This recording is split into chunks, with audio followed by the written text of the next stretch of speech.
Hi everybody, this is Ross from Church Windows. Um, Here to start today's webinar on essentially scheduler report setup and just kind of giving you a basic rundown on how the different report screens and scheduler work and what they mean and everything. So this should be a pretty quick webinar, shouldn't be too long. We're not going to be breaking down like each individual report does. We recorded a webinar on that last month. That's on our website. This is going to be more on explaining what the different tabs and what you can do to change the layouts and things like that of the reports. So let's get started. So I already have a scheduler open. So I'm going to go up here to the top left and just click on reports to get the different reports we can choose from. And I'm just going to, let's see, I'm going to start with the category report. Just it's a basic report that kind of shows you the layout to that most of the reports in scheduler work with. So on the left, the different categories or duties or people and things like that are on a lot of the reports are going to show up here on the left, automatically selected, and you can uncheck all or check all on the bottom left, or individually check the ones you want to appear on the actual report itself. And then down here in the bottom right is the print button, which, as you would expect, it will pull up the print preview of the report.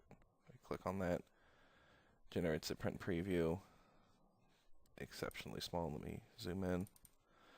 So all it does is just, all this category report does is just shows you the different categories you have and any notes you have on them if you decide to include the notes. But yeah, you click print, brings up the print preview. Let me close out of that.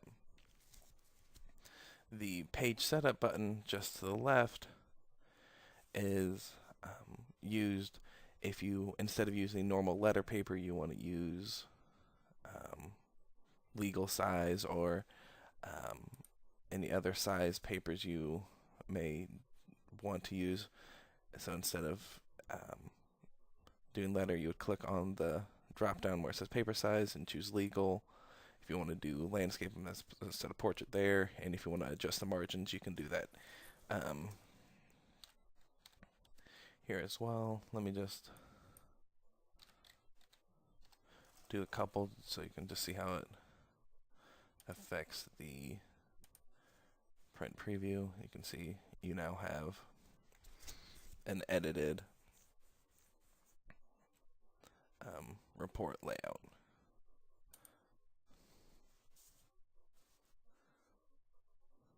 And those should, the way it's set up is after you make those changes on the page setup, it should remember those settings from now on.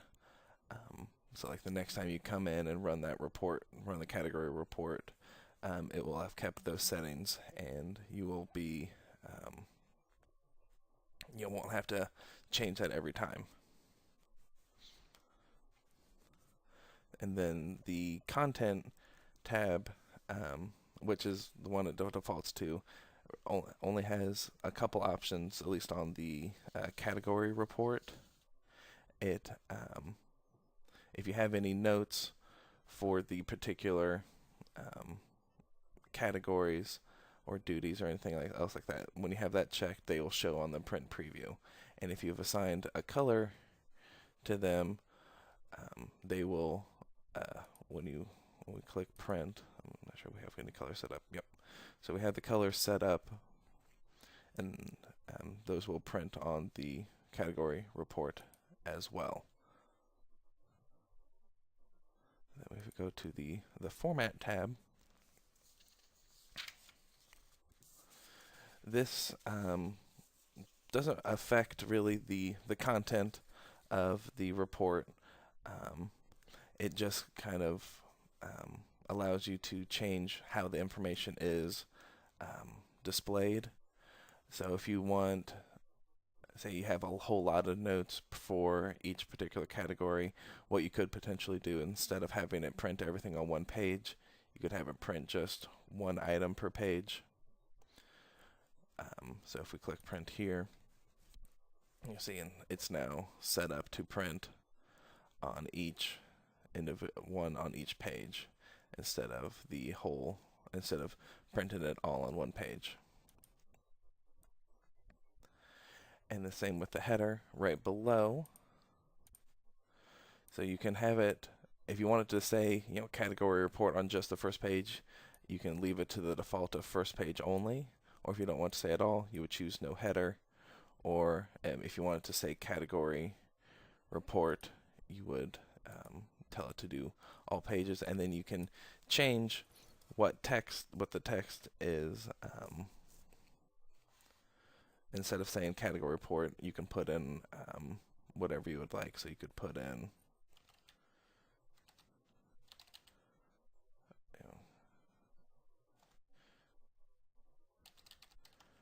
categories in the church. Categories in church. I misspelled that, but that's all right. But you can see it says it up here instead of category report.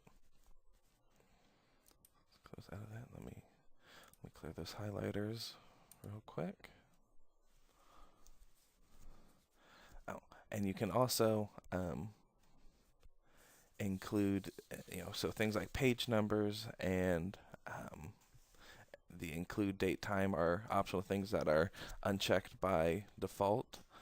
If you want those on there, you can just, so in order to have actually page numbers actually show up, you have to tell it if you want it to show up at the top or the bottom, and the way you want them to show up. So you have 4 different options. It just has a number, or 1 of 2, or page 1, or page 1 of 2. And then with the include current date, time, and report footer, you check that, and what that does is it will print on the report the date and time that the report was created. So you can see that here at the bottom it says printed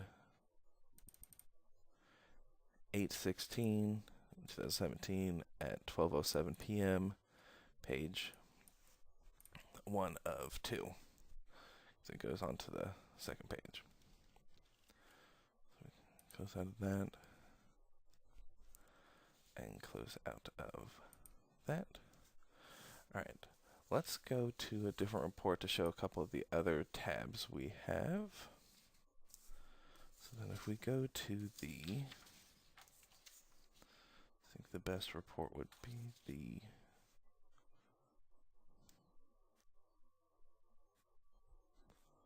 let's go with the event report.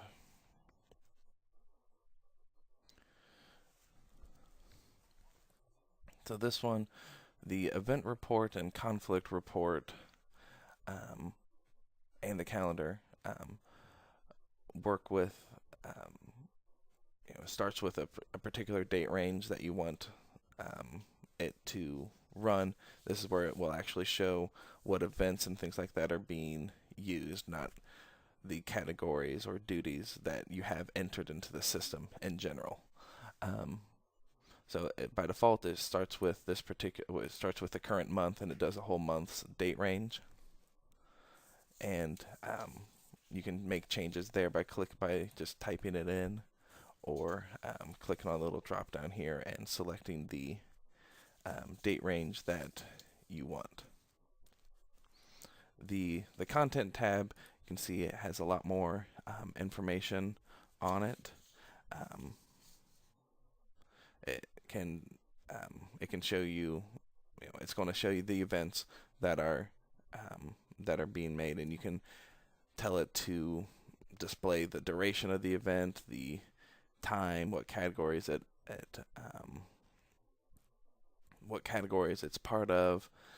With location, you can tell it whether or not you want to display the location, if you want the people who are assigned to that event to show up, what equipment's being used.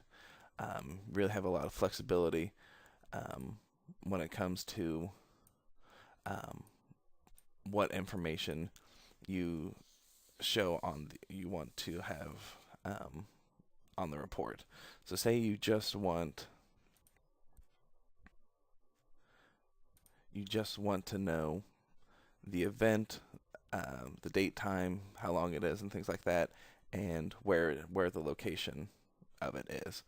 So you would just make sure only the areas over here are checked and everything else is unchecked. So I'm going to uncheck equipment and people's, and under the people section, contacts and duties are unchecked. So if I then click print, it starts chronologically with the first date and the date range. And then so now it's only showing you the start date, the duration, the location, and the category if that particular kind of event fits into. And then it goes on from there. But if you want to include more information, you can have it. You can add contacts, duties, equipment, have all that checked, and then when you click the print,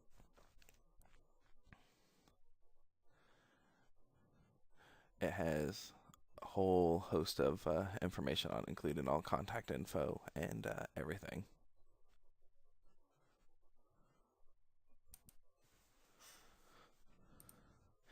And you can have it group by instead of it not really sorting by particular anything besides date, you can have it group by different options. So if you group by category and click print, if something doesn't have a category, it shows up in the first section. So then you have all these things that don't have a category, and then within each category it sorts by date. So then if we go down to building rentals, which is a category that we have set up, you can see the first thing is still marathon training on August 1st. Let's close out of that. And then the format tab is the same as the format tab on all the other reports. You have the different print arrangements and page arrangements and page numbers and everything. And then if we go to the selections tab, this is where this only shows up on the calendar report and the event report. It allows you to limit the report to only the events that meet the specified criteria. So say you only want the event report to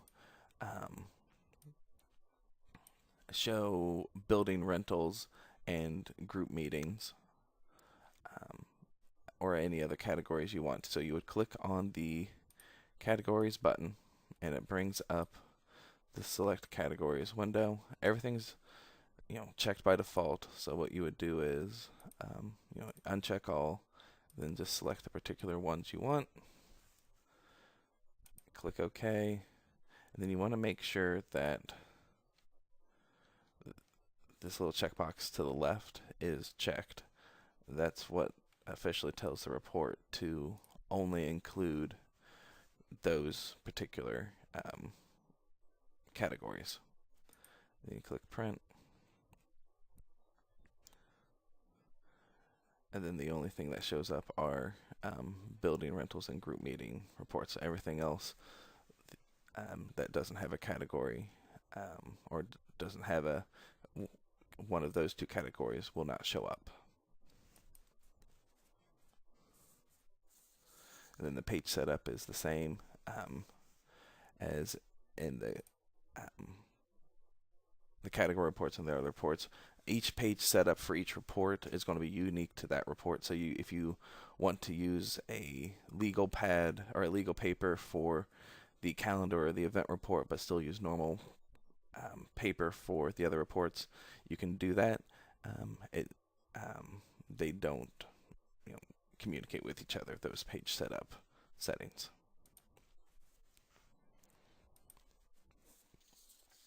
Out of that. And then really let's see, let's go to the equipment report. Show you just a slightly more detailed content tab. So again, like the category report, it shows you all the different items that you have, or all the different pieces of equipment that you have in the system. Over here on the left, and on the content tab on the right, you have the different options to have actually print on the report.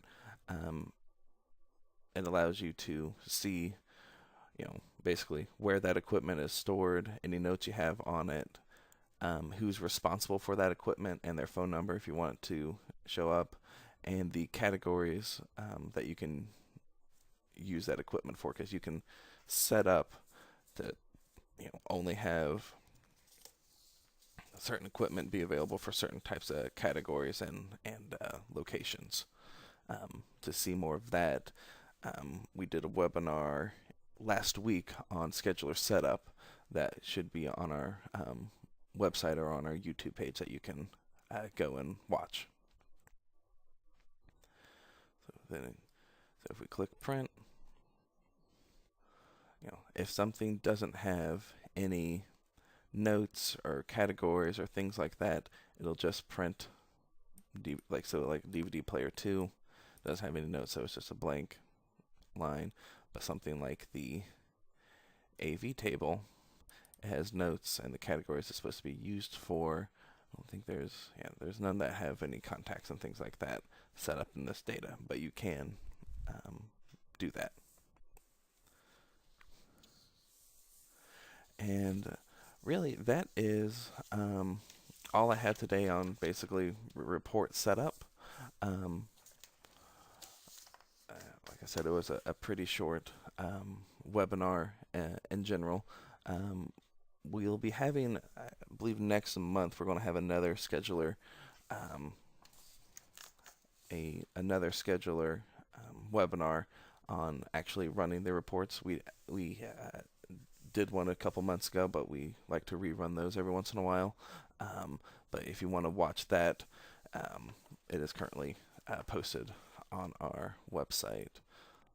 Let me see if we have any questions. So Amy asked if Scheduler has any interfacing capabilities with mobile devices or church websites similar to the Google Calendar. At this time, it doesn't interact directly or dynamically with websites or with things like Google Calendar. But what you can do is you can export the the calendar within church windows to a Google Calendar or to an Outlook calendar, that sort of thing. What you do is you click on File up here in the top left corner, and then you click Export to VCal File, and then you can select your date range. It defaults to just today's date, but you could do the whole month and click OK, and then you can choose where you want to export it to. I just chose the desktop, and if I minimize this, you can see the file has been created. It just has the church's name and schedule on it, and then that should be able to be imported into other schedule programs. I know it's something that people have asked for in the past. I don't currently know if there's any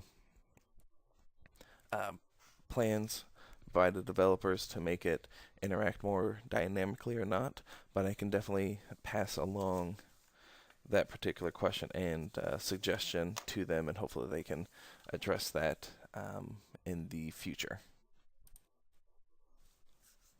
Let's see. Any other questions?